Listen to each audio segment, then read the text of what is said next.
નીલમ ma'am, તમે movies પણ કરી છે ને ટીવી પણ કર્યું છે આટલું બધું. તો how do you switch in between work life? Because એ દુનિયા આખી જુદી છે ટીવીની, બહુ હાર્ડ કોર લાઈફ છે.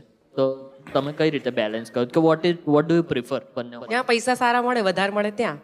બરાબર છે, પાકા ગુજરાતી 100%.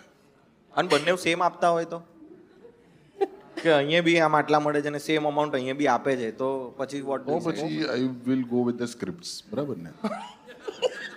જો ઓછા ટાઈમમાં વધારે વળતર મળે અને સ્ક્રિપ્ટ સારી હોય એ પ્રમાણે. જે ઘરથી નજીક હોય ને બહુ ટ્રાવેલ ના કરવું પડે એ જોવાનું, કે પછી ફિલ્મ કરવા અમદાવાદ જવું પડે તો નહીં જવાનું. તો પછી એમને સિરિયલ ઘરની નજીક છે.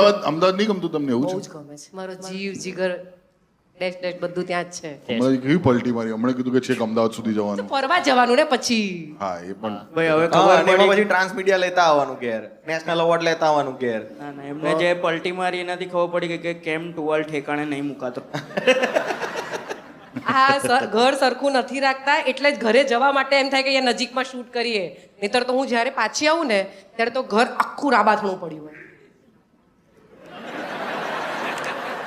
મિહિરભાઈ ઓડિયન્સમાં બેઠા છે.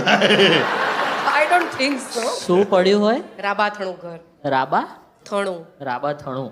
Is it a species or something? શું આ થાણુલા અરે નહીં ખબર, જોરથી બોલ. મેસ અચ્છા, તમે તો એ જ વર્ડ રિપીટ કરવાથી આવડી થોડી જવાનું. રિપીટ કરવાથી આવડી જાય કારણ કે ટીચરની ટેકનિક હોય. You have to repeat what the other has said, so you repeat so it remembers. એવું આજનું ઇંગ્લિશ મારું